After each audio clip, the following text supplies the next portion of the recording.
Assalamualaikum warahmatullahi wabarakatuh, Bapak Ibu rekan-rekan semuanya. Kembali lagi dengan saya Anandriani. Di sini saya akan eh, belajar menjawab beberapa pertanyaan tentang pedagogik matematika untuk persiapan UP, khususnya untuk rekan-rekan Riteker 2 maupun angkatan 4. Ini saya dapatkan soalnya dari teman-teman semuanya yang sudah WA, email maupun mengirim di Telegram. Terima kasih gitu ya. Jadi ini uh, di sini bukan berarti jawaban saya selalu benar, tetapi ini versi saya dan beberapa juga hasil diskusi dengan teman-teman lain gitu. Jadi kalau misalkan Bapak Ibu ada yang berpendapat lain, tidak apa-apa, silahkan komentar di bawah. Mari kita diskusi seperti itu ya. Gitu. Jadi Bismillah ini untuk persiapan kita bersama begitu. Oke, langsung saja. Ketika akan membelajarkan pengertian mengenai fungsi, seorang guru matematika menampilkan 4 grafik berikut gitu ya. Berdasarkan gambar tersebut, guru berkeinginan untuk mengawali pembelajaran agar siswa mempunyai kemampuan berpikir kritis gitu. Nah, di antara aktivitas berikut yang dapat mendukung keinginan guru tersebut adalah apa? A. Siswa diminta untuk membuat grafik lain yang merupakan contoh grafik fungsi. B. Siswa diminta memberikan satu contoh pasangan titik yang berbeda. Terus C. Siswa diminta menganalisis grafik mana saja yang bukan merupakan grafik fungsi dengan memberikan alasannya. Yang D. Siswa diminta memberikan contoh kejadian sehari-hari. Yang E, siswa diminta membuat ekspresi persamaan seperti itu. Nah, kalau saya cenderungnya ke yang C ya, diminta menganalisis mana yang grafik fungsi, mana yang bukan, begitu kan. Nah, jadi di sini adalah menganalisis, kemudian siswa memberikan alasannya gitu. Oke, lanjut soal berikutnya. Guru matematika kelas berapa ini? 5, 6, 7, kelas 7 akan membelajarkan KD 4.3, yaitu menyelesaikan masalah yang berkaitan dengan bilangan dalam bentuk bilangan berpangkat bulat, positif dan negatif.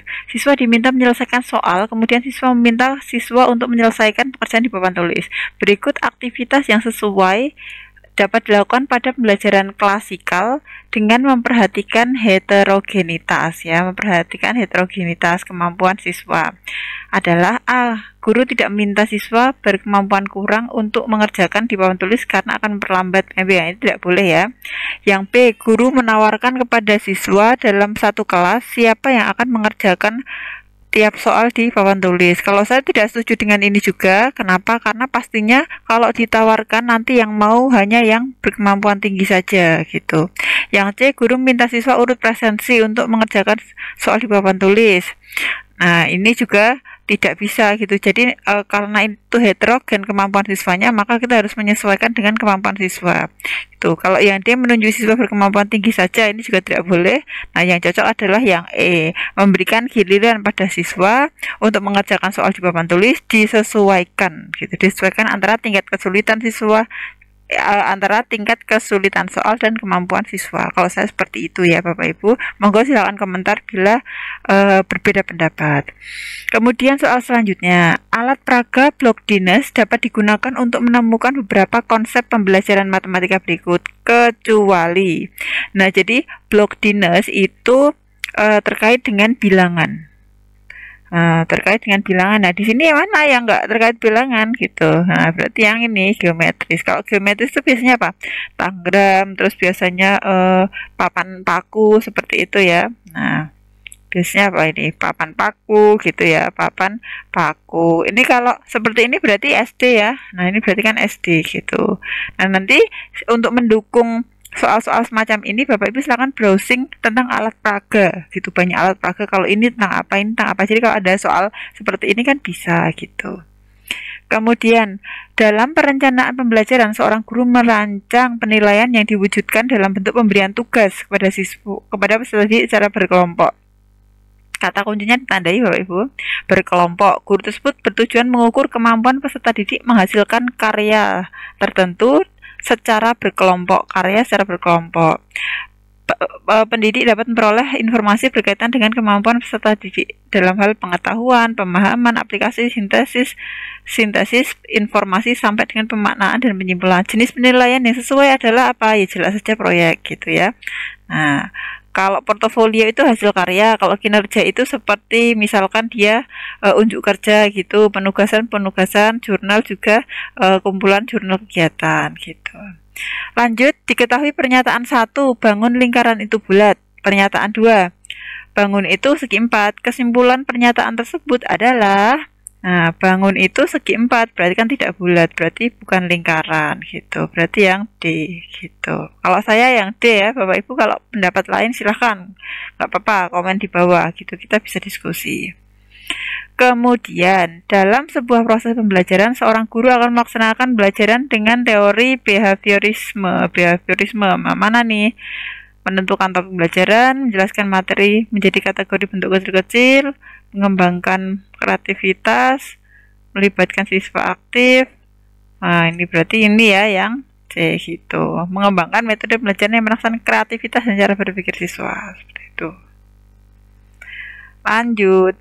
Nah, ini tentang PP 19 tahun 2017 ya. Nah, ini intinya adalah tentang apa? Tentang profesionalitas guru gitu. Menyatakan bahwa guru harus bagaimana?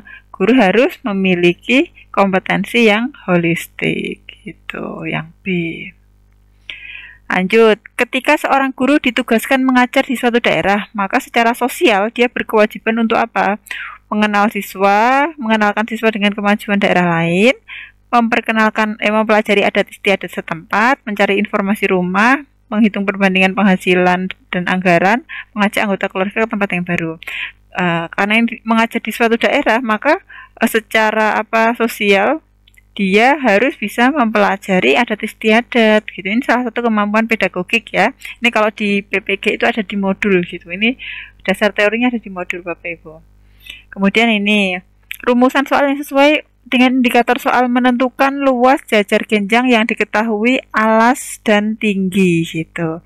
Nah, ini kalau ada soal seperti ini, kalau saya ya tipsnya adalah ya bikin saja jajar genjangnya gitu ya. Jadi kalau ini A, ini B, ini C, ini D. Ini seperti ini sejajar dengan yang ini ya. Sejajar. Mencari luas diketahui BC dan BD. BC dan BD. Oh, tentu saja tidak ya. Nah, salah. Kemudian AB dan AD. AB dan AD. Mereka bertemu, kemudian ada sudutnya 45 derajat. Ini tahu, ada 45 derajat. Sebenarnya bisa, tapi kan ini kalau soal luas jajar genjang ini kayaknya SD ya. Kalau SD terkait dengan menghubungkan ini dengan sudut kayaknya juga nggak masuk ya. Kalau SD harus diberi soal tentang ada sudutnya. Kalau SMA bisa gitu. Tapi ini kayaknya level SD ya, jadi tidak sesuai kalau menurut saya.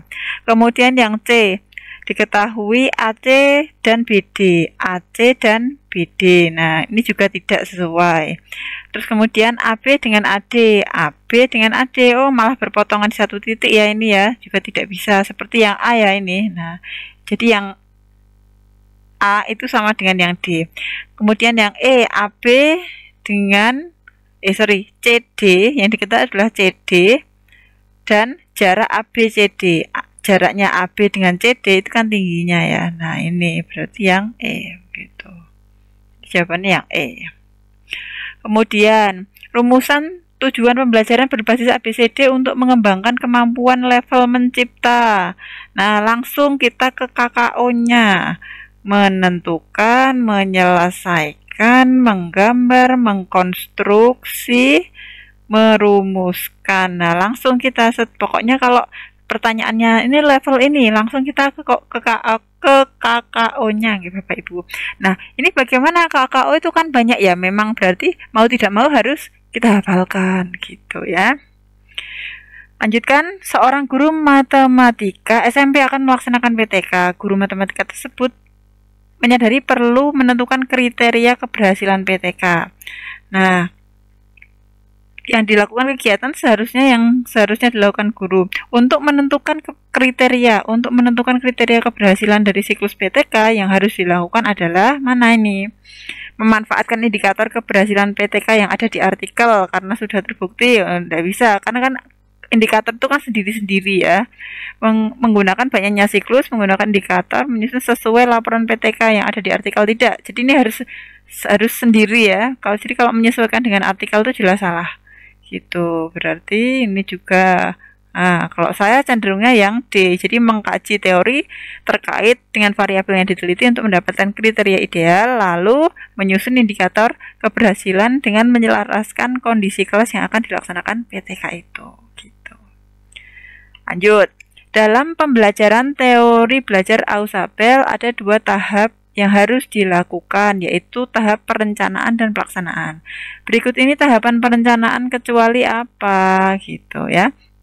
Nah, di sini menentukan indikator tujuan pelajaran, iya. Ini memformulasikan pengaturan awal, iya. Mendiagnosis latar belakang siswa, iya. Membuat struktur latar belakang pengetahuan siswa, iya. Nah, yang enggak itu yang ini. Mengembangkan pokok bahasan dengan cara menguraikan materi ke bentuk kecil-kecil, ini adalah masuk tahap pelaksanaan. Jadi yang A ini adalah tahap pelaksanaan.